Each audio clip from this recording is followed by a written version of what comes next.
ओ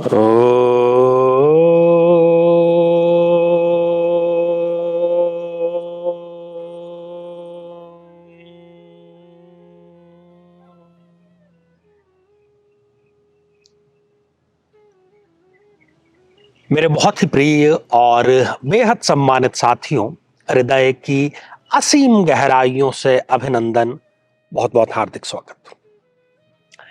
साथियों, मंगली दोष को लेकर के बहुत कुछ कहा गया है, बहुत कुछ लिखा गया है और आमतौर पर जैसा कहा जाता है और वो सही भी है कि 40 से 45% लोग मंगली हैं, परंतु ये हर किसी को प्रताड़ित नहीं करता।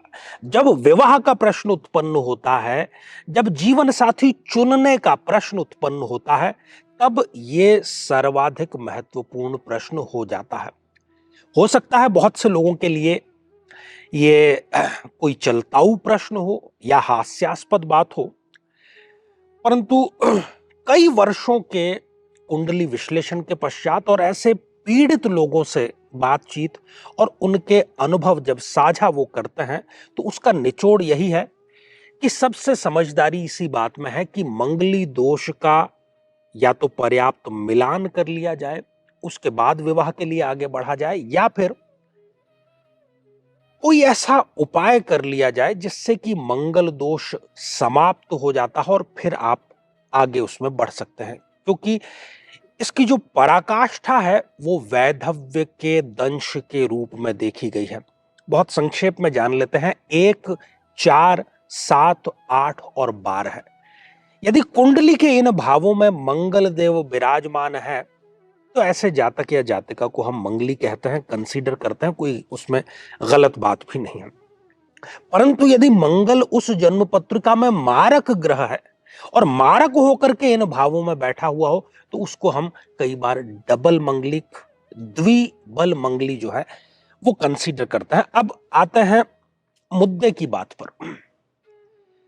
समस्या अपनी जगह पर है, समाधान भी है, और महत्वपूर्ण सदैव समाधान होता है। अव्वल तो यदि घोर मंगली दोष है तो विवाह हो ही नहीं पाता ऐसे जातक या जातिका का।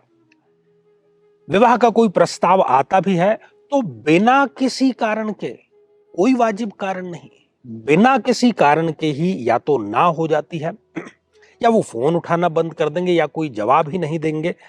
कुल मिलाकर के वो ये मैसेज, ये संदेश दे देंगे कि विवाह में वो इंटरेस्टेड नहीं है।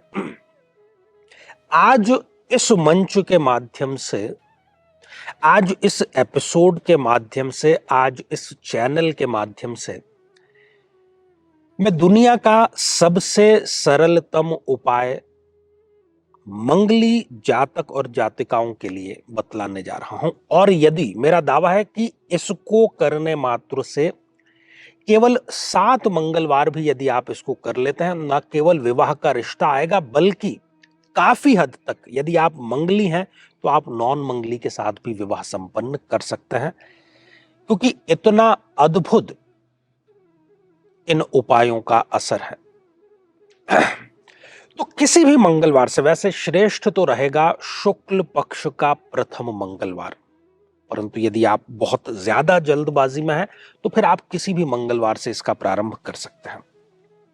3 पाठ आप नोट कर लीजिए, और इन तीनों पाठों से बढ़ करके मंगल निवारण का इस सृष्टि में कोई उपाय संभव नहीं है।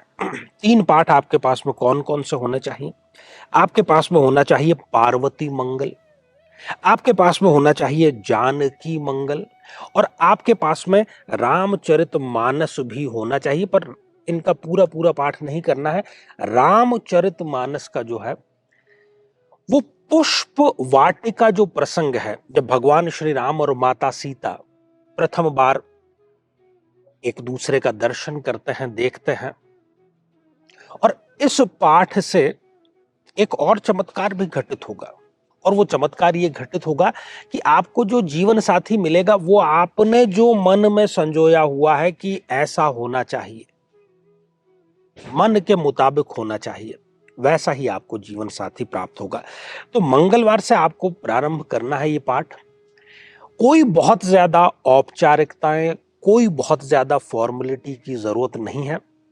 किसी भी शांतिपूर्ण स्थान में, आपके घर का ही कोई वो स्थल हो सकता है, आप बैठ जाइए। सुबह भी आप कर सकते हैं, शाम को भी आप कर सकते हैं। सबसे ज्यादा आवश्यक जो है वो है श्रद्धा और समर्पण। और जब तक कि 7 मंगलवार नहीं हो जाते, किसी से आपको इसका विवरण जो है नहीं देना है। इस बारे में जो इसको थोड़ा सा गोपनीय आपको बनाए रखना है। तो मंगलवार से आप प्रारंभ करेंगे, प्रातः काल या सायंकाल कर सकते हैं। आपको सबसे पहले पाठ करना है पार्वती मंगल का। और जब ये पाठ हो जाता है, तब आपको माता पार्वती से प्रार्थना करनी है शीघ्र विवाह की, मंगल दोष निवारण की। इसके बाद में आपको पाठ करना है श्री रामचरित मानस के किस प्रसंग का? पुष्प वाटिका प्रसंग का। वो भी आपको मिल जाएगा आसानी से। और पुष्प वाटिका प्रसंग के बाद में आपको जानकी मंगल का पाठ जो है वो करना है। ढेर सारी मैं अग्रिम आपको शुभकामनाएं प्रेषित कर रहा हूं, शीघ्र विवाह की, शुभ विवाह की और एक आनंदित, प्रफुल्लित, रसपूर्ण दाम्पत्य जीवन की। तो आज के लिए केवल इतना ही, और इसी मंगल कामना के साथ में कि आप सभी स्वस्थ, समृद्ध और शांतिपूर्वक जीवन व्यतीत करें। नमस्कार।